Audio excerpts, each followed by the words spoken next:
Lui, c'est Jon Favreau. Vous le connaissez en tant qu'acteur. Happy, is that you? Yeah, of course it's me. Ou en tant que réalisateur. I am Iron Man. Mais c'est aussi le co-créateur du phénomène The Mandalorian, la première série Star Wars. Alors que la saison 3 arrive enfin, il nous raconte la folle histoire de The Mandalorian. Hang on, kid.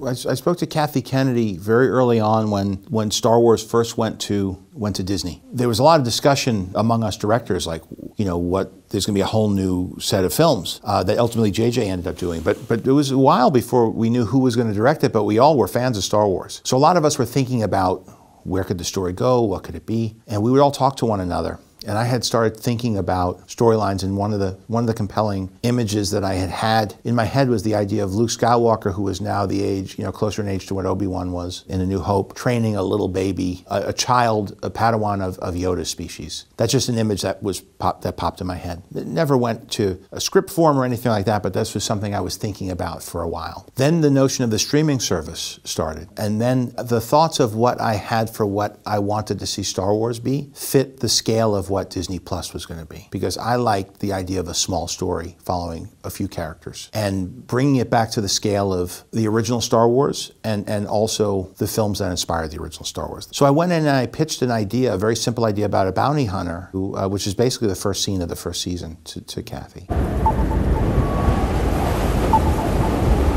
And she said that, you know, Dave Filoni had been talking about doing something around Mandalorians as well, much different than this. So she put us together and we had a great time talking, and he really helped fill out my understanding of Star Wars because he was so closely associated with it and worked with George Lucas for 10 years. So I came up with the pitch. They said yes. By that time, they were finishing episode 9. So that was in post-production. So this was very much in the shadow of this larger, the finishing of the Skywalker saga. Disney Plus was a new thing, trying to figure out how it all fit together. And by the time they were done having the conversation, negotiating, figuring out what it was, I had already written 4 episodes, which is a bit of a gamble because I couldn't make it someplace else. I couldn't go and make Star Wars without Lucasfilm. But we ended up having an agreement that I would do this 1 season of television. And so I had written a bunch, and Dave wrote some also. But everything I was writing, I was showing Dave. And Dave was getting back to me and giving me a lot of input. And we would collaborate on ideas, and I would go off and write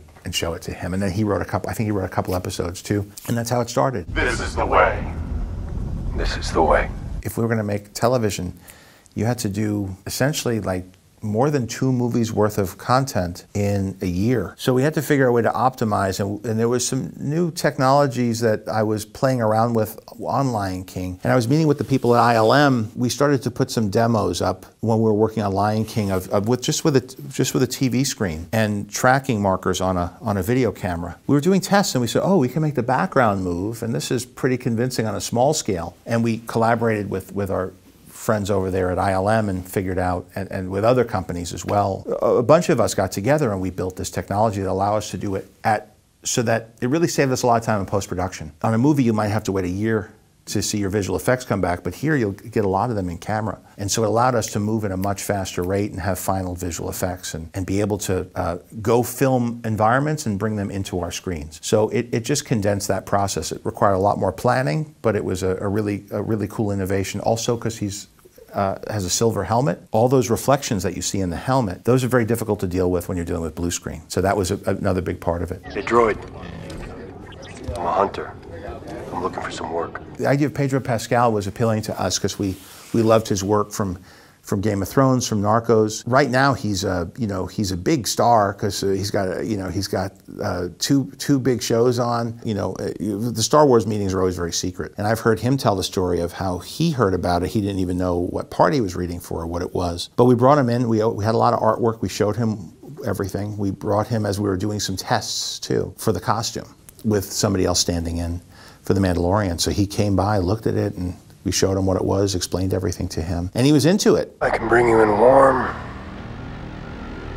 or I can bring you in cold. Also with Star Wars, with costumed characters, there's the image of who the person looks like in the suit, and also the voice of the character. So you think of like Darth Vader. I am your father. The performance has multiple layers to it. So that was another thing we had to figure out, is how we were going to do a heavy-duty action in that suit. So it was a combination, even from the beginning, of Brendan Wayne, who did a lot of the suit work as well, and the Latif Crowder, who's a Brazilian capoeira martial artist who does a lot of the hand-to-hand combat.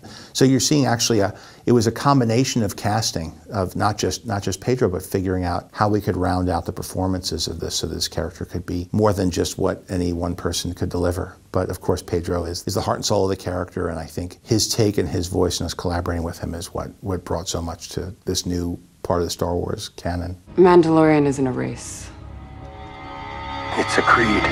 I didn't know how it would be received. I thought people would like the baby. I thought baby Yoda, Grogu, that people would like that character. And I knew that Mandalorians were cool, because I like them, and from all the way back from Boba Fett, that armor. From my Marvel experience, I saw that if people are engaging with stories, there's so many ways to expand upon them and build them out. So now we were opening it up to this very cinematic new type of television that kind of was started with BBC and HBO, but now with streamers, so there was a lot of, in Netflix, there's a lot of really good, high-budget, high-quality television with great people in front and behind the camera. And then it opened it up to being able to collaborate with other directors and being able to tell stories over many, many hours, which was very appealing to me.